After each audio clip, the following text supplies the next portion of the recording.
Hi friends, പവിത്രത്തിൻ്റെ പുതുപുത്തൻ എപ്പിസോഡിലേക്ക് എല്ലാവർക്കും സ്വാഗതം. അങ്ങനെ വേദ വന്നിട്ട് വിക്രത്തിനെ വിളിച്ചുണർത്തുകയാണ് കേട്ടോ. നിനക്ക് എന്താ വേണ്ടത്? എനിക്കൊന്നും വേണ്ട, വേണ്ടത് അമ്പലക്കാർക്കാ. ഭണ്ഡാരം. എന്താ ഭണ്ഡാരം? മനസ്സിലായില്ലേ? കാണിക്കയിടുന്ന കുടം. അത് വേഗം തന്നെ അവിടെ കൊണ്ടുവച്ചോ, അല്ലെങ്കിൽ അവരെല്ലാരും കൂടി ഇങ്ങോട്ട് തെരഞ്ഞു വരും. നീ എന്തൊക്കെയാ വേദാളമേ ഈ പറഞ്ഞു കൂട്ടുന്നത്? മനുഷ്യന് മനസ്സിലാവുന്ന ഭാഷയിൽ പറ എന്ന് പറയുമ്പോൾ വേദ അമ്പലത്തിൽ നടന്ന കാര്യങ്ങളൊക്കെ പറയാൻ കേട്ടോ. അപ്പോൾ നമ്പൂതിരി വന്നിട്ട് വാര്യരെ ഒന്ന് പെട്ടെന്ന് ഓടി വന്നേ, ഇവിടുത്തെ ഭണ്ഡാരം കാണുന്നില്ല എന്ന് പറയുമ്പോൾ അതിപ്പോൾ ആര് കൊണ്ടുപോവാനാ? എനിക്കറിയില്ല വാര്യരെ, ഞാൻ ഇന്നലെ ഇവിടെ നിന്ന് പോകുന്നവരെ അത് കണ്ടതാ, ഇന്ന് വന്ന് നോക്കുമ്പോൾ കാണാനില്ല.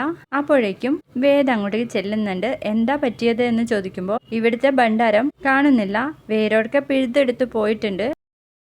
CCTV നോക്കിയാൽ മനസ്സിലാവില്ലേ എന്ന് ചോദിക്കുമ്പോൾ അതൊന്നും ഇവിടെ വെച്ചിട്ടില്ല, അമ്പലത്തിലെ ഭണ്ഡാരമൊന്നും മോഷ്ടിക്കാൻ ആരും ഇതുവരെ മെനക്കെട്ടിട്ടില്ല, ഇതിപ്പോൾ ആരായിരിക്കും ചെയ്തിട്ടുണ്ടാവുക എന്ന് ചോദിക്കുമ്പോഴേക്കും മറ്റൊരാൾ പറയുന്നുണ്ട്, ഇന്നലെ ഇവിടെ ഒരാൾ വന്നിരുന്നല്ലോ, ഭജനയ്ക്ക് ഇരിക്കാമെന്ന് പറഞ്ഞവൻ ഭണ്ഡാരം കൊണ്ടുപോയോ എന്ന് മാത്രം അറിഞ്ഞാൽ മതി എന്ന് പറഞ്ഞപ്പോഴേക്കും വേദ ഇങ്ങ് ഓടിപ്പോരാണേ.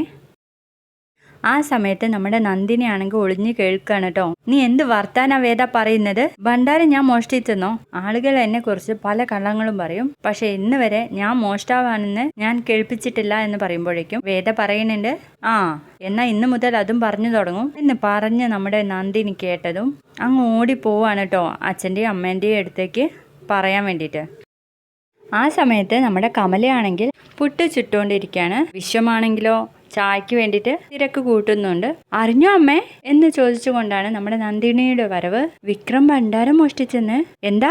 അതെ അമ്മേ, ഞാൻ രാവിലെ മുറ്റമടിക്കാൻ പോയപ്പോൾ വിക്രം അവിടെ കിടന്നുറങ്ങുന്നത് കണ്ടു. അല്പസമയം കഴിഞ്ഞപ്പോഴേക്കും പുറത്തുനിന്ന് ദേ വേദ വരുന്നു. എന്നെ കണ്ടതും വഴക്ക് പറഞ്ഞ് എന്നെ ഓടിക്കാനൊക്കെ നോക്കി, പക്ഷെ അവളുടെ വെപ്രാളം കണ്ടപ്പോൾ എനിക്കെന്തോ പന്തികേട് തോന്നി. അപ്പം ഞാൻ അവിടെ തന്നെ നിന്നു. അപ്പോഴല്ലേ അറിയുന്നത് വിക്രം ഇന്നലെ പോയ അമ്പലത്തിൽ നിന്ന് ഭണ്ഡാരം മോഷണം പോലത്ര എന്ന് പറഞ്ഞു കേട്ടത് നമ്മുടെ മാഷ് റൂമിൽ നിന്ന് പുറത്തേക്ക് വരികയാണേ. എന്നിട്ട് മാഷ് വന്നിട്ട് കമലയോട് ചോദിക്കുന്നുണ്ട്, നീ എന്താ കമല ഇന്നലെ പറഞ്ഞത്? അവൻ താലി കെട്ടിയ കുട്ടിക്ക് അവനെ നന്നാക്കണമെന്ന് തോന്നിയാൽ നമുക്കതിന് തടസ്സം നിൽക്കാൻ പറ്റുമെന്ന് അല്ലേ?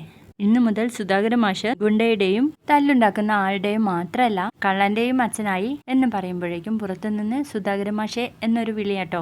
വന്നല്ലോ, മകന്റെ വീരവാദം അറിഞ്ഞ് നാട്ടുകാരുടെ വിളിയും വന്നു എന്ന് പറഞ്ഞിട്ട് പുറത്തേക്ക് പോകുന്ന സമയത്ത് നമ്മുടെ കമല അവിടെ നിന്ന് കരഞ്ഞുകൊണ്ടിരിക്കുകയാണേ. എന്താ ഗോപി? അല്ല മാഷേ എന്ന് പറയുമ്പോഴേക്കും മാഷ് പറയുന്നുണ്ട്, അറിഞ്ഞത് ശരിയാണോ എന്ന് ചോദിക്കുമ്പോഴേക്കും നമ്മുടെ കമല പറയുന്നുണ്ട്, അവിടുത്തെ ഭണ്ഡാര മോഷണം പോയപ്പോഴേക്കും അതെന്റെ മകൻ വിക്രം ചെയ്തതാണെന്ന് നിങ്ങൾ അങ്ങ് സ്ഥാപിക്കാൻ നോക്കുകയാണോ? അപ്പോൾ വേദ പറയുന്നുണ്ട്, അങ്ങനെയാണെങ്കിൽ ഞാനും ഇന്നലെ അവിടെ ഉണ്ടായിരുന്നു, ഞാൻ കൂടി കട്ടു എന്ന് പറയണം. വിക്രം നേരത്തെ തന്നെ ഇവിടെ വന്ന് കിടന്നത് നാട്ടുകാർക്ക് സംശയത്തിന് വഴിയൊരുക്കിയിട്ടുണ്ടാവും അല്ലേ ഗോപി ചേട്ടാ എന്ന് പറയുമ്പോഴേക്കും അയാൾ പറയുന്നുണ്ട്, വിക്രം മോഷ്ടിച്ചതൊന്നും ഞാൻ കണ്ടില്ല, പക്ഷെ കണ്ട ഒരാളുണ്ട്. ഓഹോ, കണ്ട ആളും ഉണ്ടോ എന്ന് ചോദിക്കുമ്പോൾ കറവക്കാരൻ ചന്ദ്രൻ, അയാളിപ്പോൾ ദേവസ്വം ഓഫീസിലുണ്ട്. അപ്പോൾ വിക്രമിനെതിരെ പരാതി കൊടുക്കുന്നതിന് മുൻപ് സുധാകര മാഷോട് അങ്ങോട്ടൊന്ന് ചെല്ലാൻ വേണ്ടിയിട്ട് പറഞ്ഞു എന്ന് പറയണേ.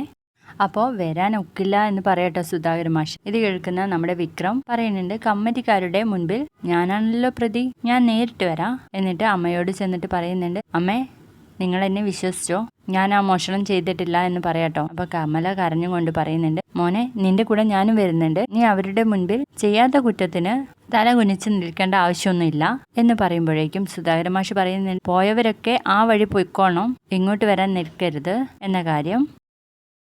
ഇത് കേൾക്കുന്ന വേദ പറയുന്നുണ്ട്, ഞാനെന്തായാലും വിക്രമിന്റെ കൂടെയാ, ആരുടെയും വാക്ക് ധിക്കരിച്ചുകൊണ്ടല്ല ഞാൻ പോകുന്നത്, കാരണം വിക്രം അങ്ങനെ ഒരു തെറ്റ് ചെയ്തിട്ടില്ല എന്ന് എനിക്ക് ഉറപ്പുള്ളത് കൊണ്ടാ എന്ന് പറയണേ. കമല വന്നിട്ട് വേദയുടെ തോളത്ത് ചാരി കരയാണ് കേട്ടോ. അപ്പൊ ആശ്വസിപ്പിച്ചു കൊടുക്കുന്നുണ്ട്. അങ്ങനെ കമ്മിറ്റിക്കാരൊക്കെ അമ്പലത്തിന്റെ അവിടെ വട്ടം കൂടിയിരുന്ന് ഇങ്ങനെ പറയുന്നുണ്ട്, എന്റെ പ്രസിഡന്റ് ഒന്നും മിണ്ടാത്തത്? അല്ല, വിക്രമാണ് മോഷ്ടിച്ചതെങ്കിൽ ഇത്ര ധൈര്യത്തോടെ പോയി കിടന്നുറങ്ങോ? എന്നിട്ട് ഇങ്ങോട്ടേക്ക് വരാമെന്ന് സമ്മതിക്കോ എന്നൊക്കെ ചോദിക്കുമ്പോഴേക്കും മറ്റൊരാൾ പറയുന്നുണ്ട്, പഠിച്ച കള്ളന്മാർ അങ്ങനെയാ, എന്തായാലും എനിക്ക് അങ്ങനെ തോന്നുന്നില്ല. അല്ല ചന്ദ്ര, നീ കണ്ടെന്ന് പറഞ്ഞത് സത്യം തന്നെയല്ലേ? സത്യമാണെന്ന് പറയാൻ കേട്ടോ ചന്ദ്രൻ. അപ്പോൾ അവിടെ കേട്ട് നിൽക്കുന്ന രാധയും പറയുന്നുണ്ട്, വിക്രമേട്ട അങ്ങനെ ഒരു തെറ്റ് ചെയ്തില്ല എന്ന് പറഞ്ഞിട്ടുണ്ടെങ്കിൽ ഇത് ചെയ്തിട്ടില്ല എന്ന് തന്നെയാണ് എന്ന് പറയുമ്പോഴേക്കും നമ്മുടെ വേദയും വിക്രമും ബൈക്കിൽ ഇങ്ങനെ വരികയാണ് കേട്ടോ. ആ സമയത്താണെങ്കിൽ വേദയുടെ ചേട്ടൻ അവിടെ കാറിൽ നിന്ന് ഇറങ്ങി നിൽക്കുന്നുണ്ട്.